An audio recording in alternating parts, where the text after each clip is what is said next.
Días, director total de compañeros. En esta mañana, junto con mi compañera Sonia Lisset Figueroa, hablaremos un poco sobre los mecanismos de interacción de la radiación ionizante con la materia.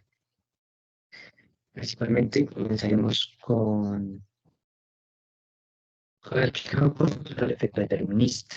El efecto determinista es un efecto que se genera cuando existe unas altas dosis de radiación ionizante en el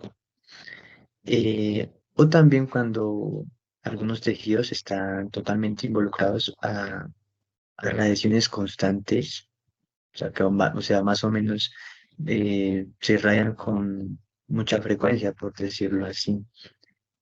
También en este efecto se ven involucrados lo que son las células de los tejidos.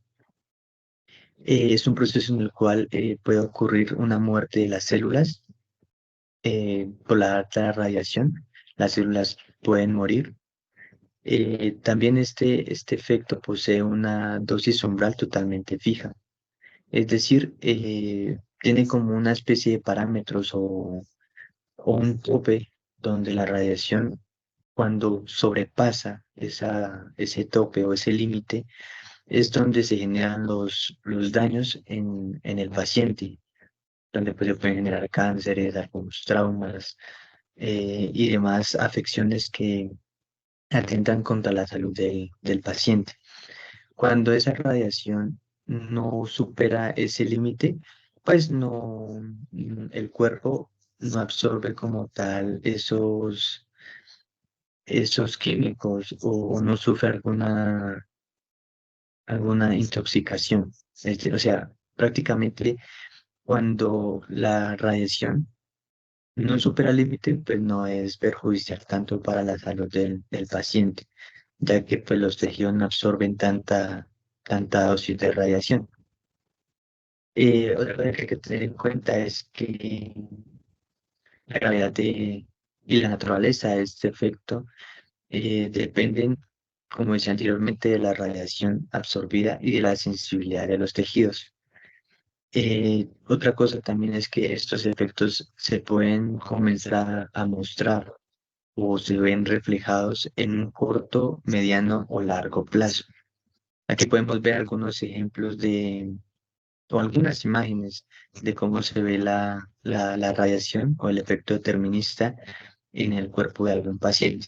Podemos ver algunas quemaduras, algunas deformaciones y demás.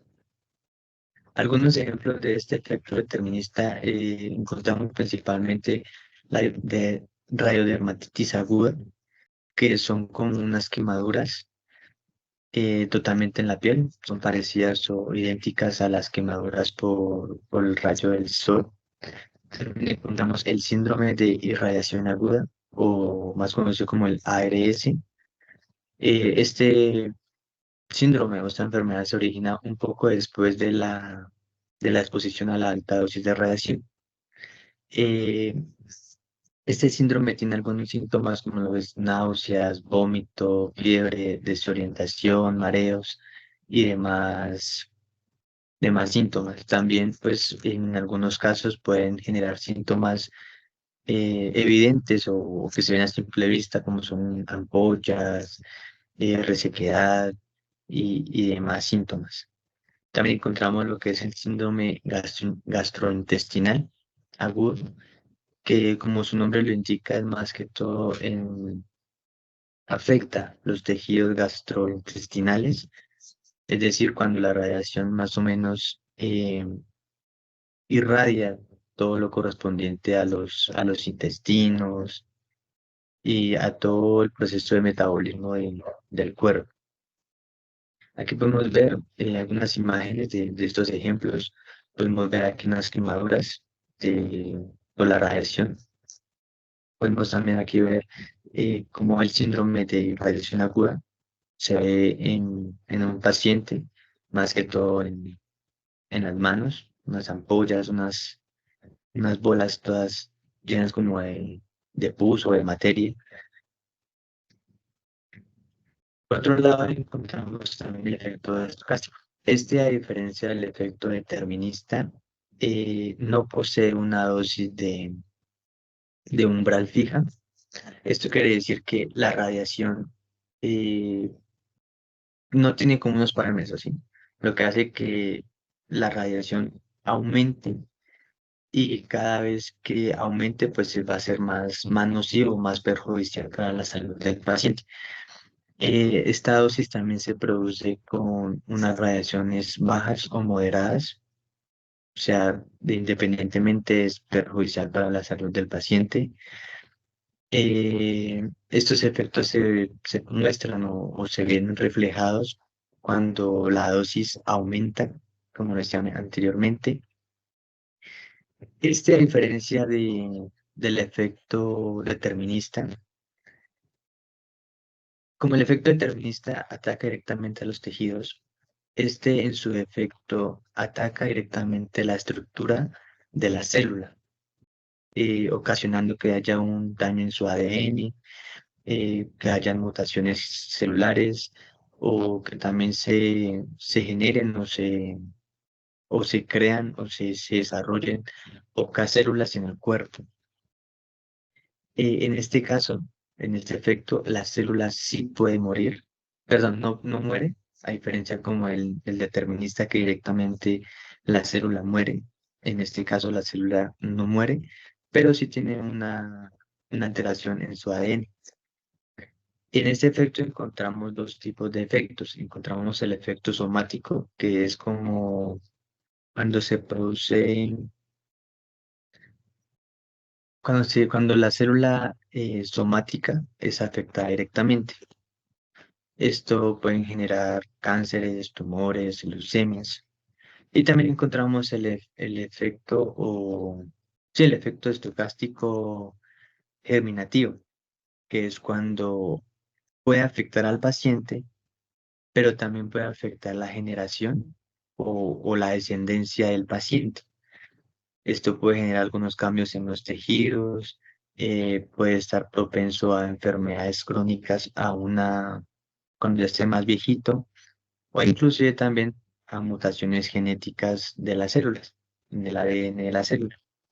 Aquí podemos ver cómo tenemos el ADN de una célula totalmente sana, buena, y acá un tiempo después de la radiación, cómo alguna de su ADN ha sido alterado y ha sido como prácticamente cortado de su estructura del ADN. Así, de este efecto estocástico encontramos lo que son los cánceres. Como decía anteriormente, se originaba cuando algunos tejidos están expuestos a mucho tiempo por la radiación, ya que no cuentan con una dosis umbral. El riesgo de contra el cáncer es más eficiente, más. Sin embargo, cuando aumenta la dosis, la probabilidad pues, de generar cáncer es totalmente alta. Encontramos también lo que son mutaciones genéticas, que es cuando existen unos cambios en el material genético o en la estructura o en la composición de las células. Esto hace pues, que en el paciente se desarrollen diferentes mutaciones. También encontramos los efectos hereditarios, como decía anteriormente. Un paciente pues se irradia, pero al paciente no le puede suceder nada, pero a la generación sí pueda que tenga alguna deformación o algunos problemas neurológicos o, o alguna anomalía en sus hijos. Esto más que todo se puede ver reflejado en mujeres embarazadas cuando se hacen, digamos, radiografías en el abdomen. Ahí directamente la radiación pega contra el feto, pues, y esto ocasiona pues que el feto tenga probabilidades de alguna deformación o alguna enfermedad totalmente grave. También encontramos por otra parte la composición anatómica del cuerpo humano. El cuerpo humano, por lo general, está compuesto por varios elementos químicos. Encontramos principalmente el oxígeno, que tiene un porcentaje en el cuerpo de un 25,7%. Tenemos el hidrógeno, que está, que es como la molécula que tiene más el cuerpo, alrededor de un 60%. El carbono, 10,7%.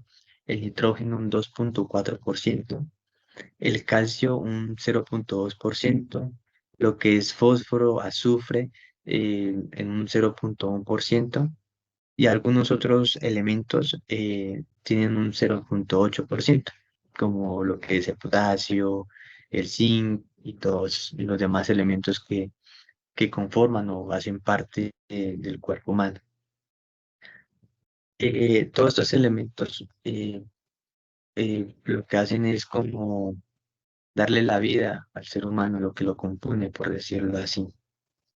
Por otra parte, encontramos la composición molecular del cuerpo humano.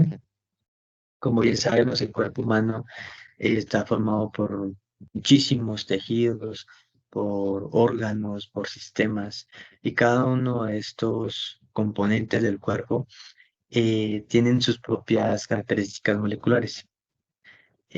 Algunas de estas moléculas encontramos lo que es el agua, que tiene un porcentaje de 80% en el cuerpo, las proteínas, que son un fundamento para la energía del cuerpo, la cual tiene un 15%. Tenemos también los lípidos, un 2%. Los hidratos de carbono o los carbohidratos más conocidos también tenemos el 1%. El ácido nucleico, el 1% también, y otros como las vitaminas y demás moléculas que pues ayudan al cuerpo a realizar sus diferentes actividades y todo eso, también están en el 1%. A continuación, pues explicaremos un poco sobre el ciclo celular. El ciclo celular principalmente es un proceso en el cual una célula crece, se replica su ADN y también se divide y se duplica para formar dos células hijas. Este ciclo principalmente está dividido en cuatro fases. Tenemos la fase 1, que es la cual o conocido también como la G1. En esta fase existe un crecimiento o la célula comienza a crecer y también comienza a haber una actividad metabólica. También se genera una preparación para la replicación del ADN. Adicionalmente, también se prepara para hacer una división celular. En esta fase también se verifica las condiciones de la célula, es decir, si está en buen estado o no. En tal caso de que la célula no esté en buen estado, entraría en una etapa G0, que es más que todo una etapa de reposo, para que se vaya como mejorando, por decirlo así. En esta fase, la radiosensibilidad pues no es como tan dañina, ya que las células se encuentran pues en crecimiento, están en un estado de reparación. La síntesis de proteínas está hasta ahora pues desarrollando, formando, y su ADN está totalmente condensado. O sea, en esta fase, las células al ser irradiadas, pues no hay una alteración alguna. En la fase S, que es la segunda fase, en este proceso se genera directamente ya la síntesis del ADN. Este ADN se duplica, también los cromosomas como tal se replican y se generan dos cromátidas hermanas. Otra cosa importante es que a diferencia de la fase 1, en la fase 2 ya existe una leve radiosensibilidad, es decir, las ondas de radiación pueden causar algunos daños como mutaciones genéticas, debido a que ya la célula comienza a estar más vulnerable a estos efectos de la radiación. Una cosa que hay que tener en cuenta es que todo este proceso inicia desde una célula madre. La célula madre es la que se encarga de dividirse, de dividir su núcleo para formar pues, dos células hijas. Después de la fase S, encontramos la fase G2. En esta fase, la célula sigue su proceso de crecimiento. eh, También está poco a poco más preparando para la división celular. También se lleva a cabo la síntesis de proteínas. Ya la célula comienza a desarrollar más proteínas y a generar orgánulos necesarios para la división de la célula. También en esta fase se verifica la composición del ADN, de cómo está el ADN, de si tiene alguna alteración, de cómo está su estado prácticamente. En esta fase, la radiosensibilidad es mucho más sensible a comparación de la G1, ya que la célula cada vez que va avanzando, pues se va volviendo mucho más vulnerable. Eh, Debido a que, pues en este caso, la célula todavía no ha completado su estado de división. Esto hace pues que los rayos ionizantes sean más dañinos para la célula. En esta fase, a la célula al ser mucho tiempo irradiada puede causar la destrucción de la misma célula. Por lo mismo tanto, la célula está totalmente débil y está en un proceso de separación de sus componentes, por decirlo así. Y por último encontramos la fase M, o más conocida como la fase de mitosis. Aquí en esta fase, pues ya la célula cumple con su división celular, ya totalmente está dividida. Se generan dos nuevas células totalmente idénticas a la célula madre, con con sus mismas características de ADN, con sus propios núcleos, totalmente igual a la célula madre. Sin embargo, en este proceso se divide en cinco etapas más, como es la profase, la metafase, la anafase, la telofase y la citoquinesis. En la profase, los cromosomas principalmente se concentran y se vuelven visibles. Mientras tanto, en la metafase, los cromosomas se van alineando en un plano ecuatorial con la célula. O sea, se alinean totalmente ante la célula. Mientras tanto, en la anafase, las cromátidas hermanas de los cromosomas se separan y se mueven hacia puntos opuestos de la célula. Por otro lado, en la telafase, los cromosomas llegan también a los polos opuestos de la célula y, y se comienzan a descondensar. Esto hace que se vuelvan a un estado extendido y que sean menos compactos. Y por último encontramos la citocinesis, que es la división del citoplasma y formando dos células hijas con un mismo núcleo. En esta fase, eh, la radiosensibilidad afecta más que todo a los cromosomas. Los puede dañar o causar alguna alteración. Y ya, este sería todo.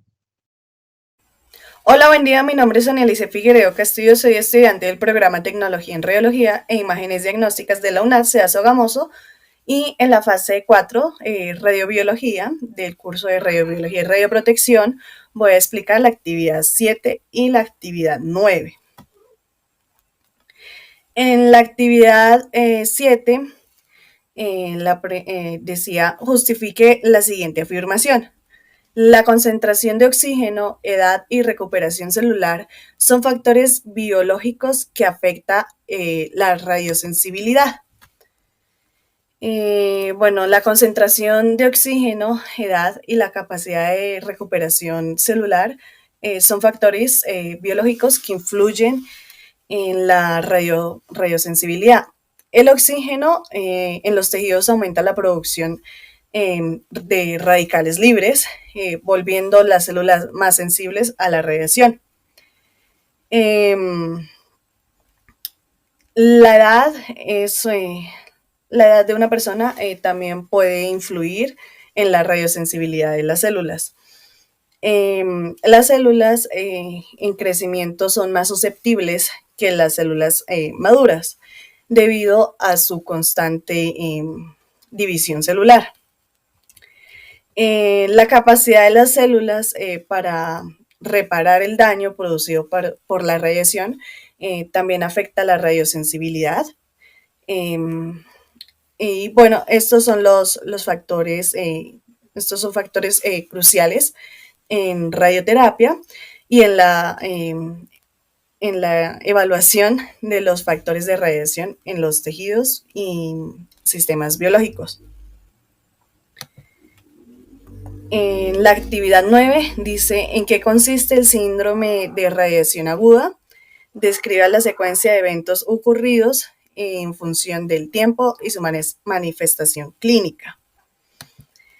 El síndrome de radiación aguda es una enfermedad causada por la exposición a altas dosis de radiación ionizante en un corto periodo de tiempo.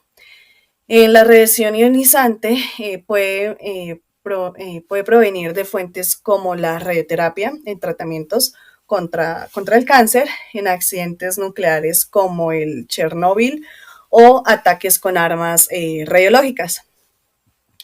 La secuencia de eventos en el síndrome de radiación aguda se puede dividir en 4 fases principales en función del tiempo.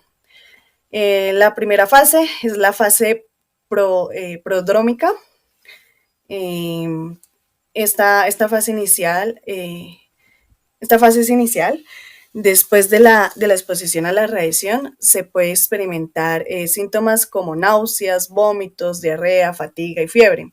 Estos síntomas son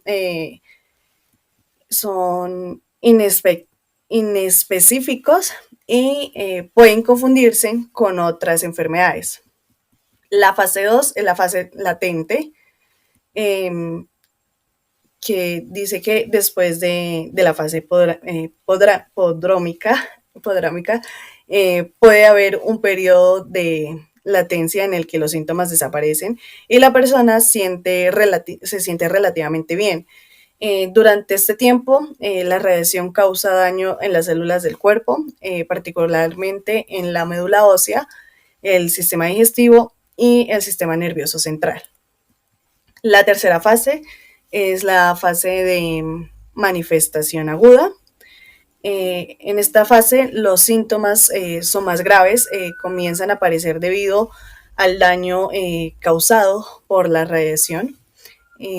Estos síntomas pueden incluir sangrado, infecciones, disfunción en la médula ósea que resulta en bajos recuentos de glóbulos blancos, glóbulos rojos y plaquetas. También hay daños en los órganos internos como pulmones, riñones y corazón. La cuarta fase es la fase de recuperación o muerte, que es, bueno, dependiendo la dosis de radiación recibida, la persona afectada puede recuperarse con el tiempo, especialmente si recibe tratamiento médico adecuado para controlar los síntomas y reemplazar las células sanguíneas dañadas. Sin embargo, las dosis más altas de radiación pueden resultar en la muerte de la persona debido a complicaciones graves y daño irreparable en los órganos. Gracias.